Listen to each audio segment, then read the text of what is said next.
Shri Venkateswara gold తాకట్టులో ఉన్న మీ బంగారాన్ని విడిపించి కొనబడును.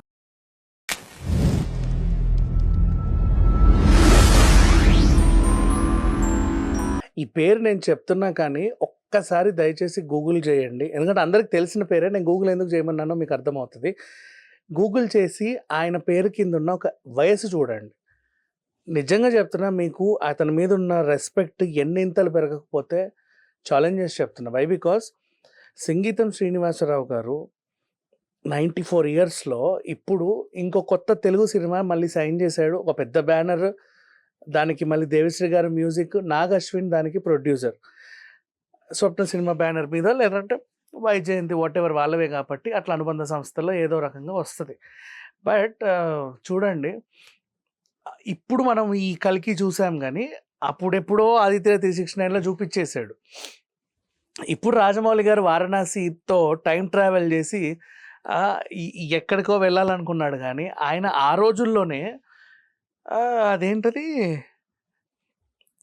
విజయనగర సామ్రాజ్యంకి వెళ్ళాలని, అక్కడున్న అష్టదిగ్గజాలను చూడాలని. ఆ రోజు అసలు మనం ఎన్నో లెసన్స్లో చదువుకున్నాం, వాళ్ళందరూ అలా మాట్లాడుతూ ఉంటే తర్వాత ఇలా అంటారు అలా అంటారని.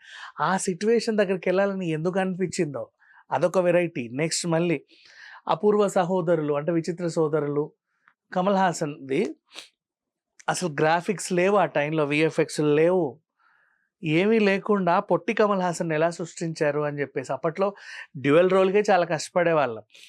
అలాంటిది చిన్న కమల్ హాసన్ సృష్టించి ఆ కాళ్ళతో ఆయన ఎలా నడుచుంటాడో ఏంటో, ఎంత కష్టపడి ఉంటాడో అనుకున్నాం. అప్పట్లోనే తను మంచి కమర్షియల్ హీరో, కమర్షియల్ యాంగిల్స్ ఉన్న ఒక కమర్షియల్ హీరోని మంచి సబ్జెక్ట్స్ ఏవో చేయించకుండా ఇలాంటి డిఫరెంట్ దానికి ఎంచుకోవడం, అంత ధైర్యం చేయడం.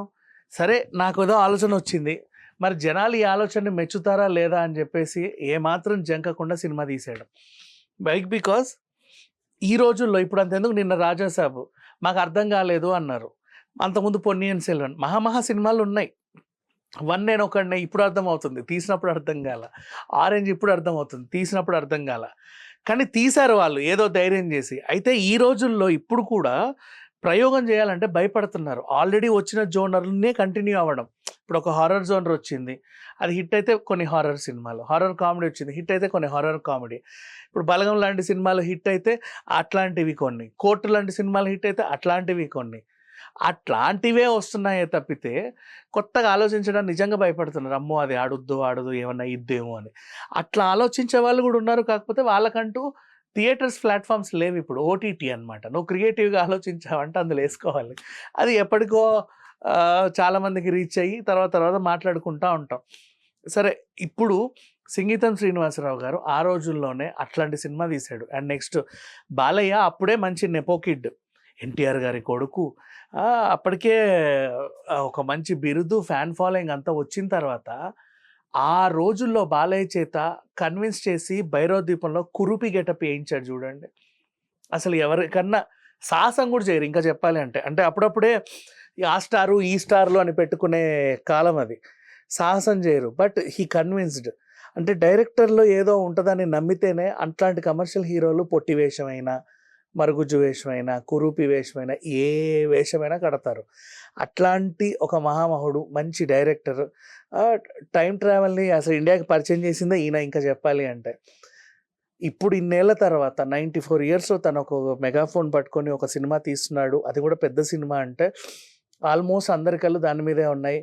కాస్టింగ్ గురించే చాలామందికి డౌట్. ఎందుకంటే రీసెంట్లీ నాగ్ అశ్విన్ సాయి పల్లవితో మాట్లాడాడట అనే ఒక వార్త బాగా వైరల్ అయింది. కల్కి పార్ట్ 2 ఏమో, ఎలాగూ దీపిక పదుకొనెని తీసేశారు కదా, దీంట్లో ఏమన్నా ఈవిని పెట్టుకుంటారేమో అనుకున్నారు. ఒకవేళ ఆ కలయిక కనుక సంగీతం శ్రీనివాసరావు గారి సినిమా అయితే ఇంకా చెప్పాల్సిన అవసరం లేదు, అది ఎక్కడికో వెళ్ళిపోతుంది. సో వాట్ ఎవర్, దీని క్యాస్టింగ్ గురించి టీజర్స్, ట్రైలర్స్, గ్లిమ్సెస్ ఇవన్నీ ఎప్పుడైనా సరే మళ్ళీ రిలీజ్ అయినప్పుడు మళ్ళీ మాట్లాడుకుందాం.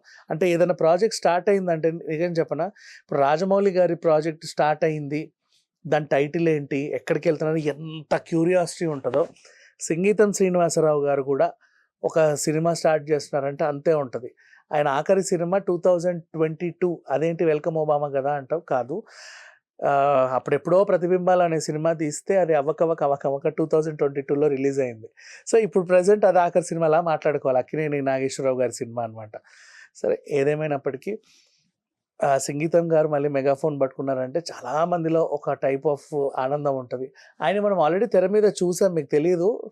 'మహానటి' సినిమాలో ఆయన క్యారెక్టర్ ఉంటది చూడండి, సింగీతం అంటారు. బట్ ఒరిజినల్ సంగీతం శ్రీనివాసరావు గారు ఇప్పుడు మనకు మళ్ళీ సినిమా చేయబోతున్నారు. పూర్తి డీటెయిల్స్ వచ్చాక మళ్ళీ మాట్లాడుకుందాం. Thank you so much.